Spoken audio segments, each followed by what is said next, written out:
CRPF DG Gyanendra Pratap Singh इस वक्त हमारे साथ बातचीत करने के लिए मौजूद हैं। सर, केंद्रीय गृह मंत्री की तरफ से ये कहा गया कि 31 मार्च 2026 तक नक्सलवाद को पूरी तरीके से खत्म कर दिया जाएगा। आज सीआरपीएफ के स्थापना दिवस के मौके पर इस तरीके की जानकारी है कि ऑपरेशंस लगातार चल रहे हैं नक्सलियों के खिलाफ और बहुत कम संख्या में है। किस तरीके से अब आगे बढ़ रही है सीआरपीएफ सभी केंद्रीय बलों, एजेंसियों एवं राज्यों की पुलिस के साथ मिलकर अभी जितने भी राज्यों में नक्सलवाद बचा है उन राज्यों में सघन ऑपरेशंस चला रहा है।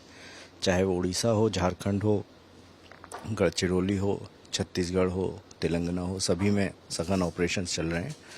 और मेरा ऐसा मानना है कि माननीय गृह मंत्री जी ने जो समय सीमा निर्दिष्ट की है उस निर्दिष्ट समय सीमा के भीतर हम लोग जो बचे हुए नक्सली हैं उनको निष्क्रिय कर देंगे और हमारे ऑपरेशंस सतत रूप से चल रहे हैं। सर, पिछले साल देखा गया कि 350 से ज़्यादा नक्सली ढेर किए गए हैं। बड़े बड़े नक्सली कमांडर्स जो हैं उसमें मारे गए।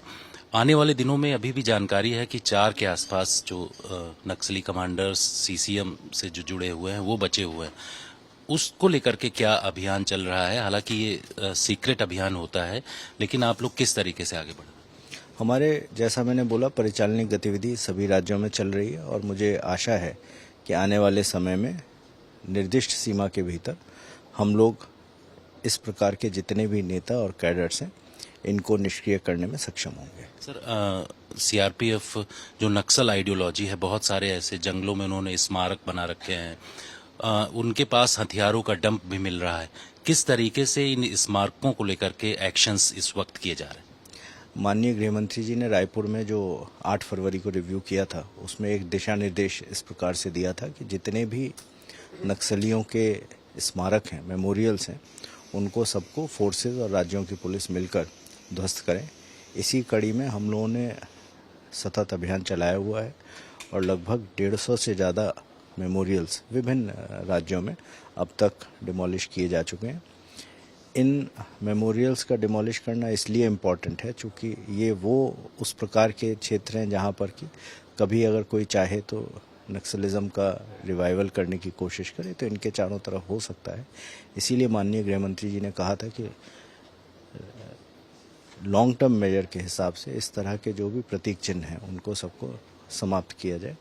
इसी कड़ी में उनका दूसरा निर्देश ये था कि जितने भी डंप्स नक्सलियों ने छिपाए हुए हैं तो जितने अरेस्टेड और सरेंडर्ड नक्सली हैं उनसे सघन पूछताछ की जाए और पूछताछ कर इन डंप्स को रिकवर किया जाए।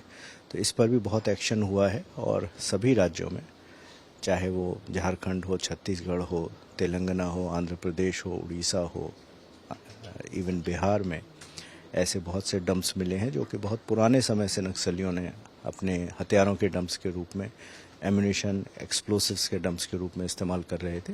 वहाँ से रिकवरीज हुई हैं और हम लोग इसको सतत रूप से चलाते रहेंगे। इसका मुख्य कारण यही है कि आने वाले समय में कोई भी इन हथियारों को या एक्सप्लोसिव्स को यूज़ कर फिर से नक्सलवाद को उभारने की चेष्टा न करे। कश्मीर सेक्टर को लेकर लगातार काम कर रहे हैं। जो हाई एल्टीट्यूड टीओबीज बनाई गई हैं, अब एक्शन क्या आप लोग जंगलों में जाकर के, जो घने जंगल हैं, चाहे केसरी हिल्स हो, इन तमाम जगहों पर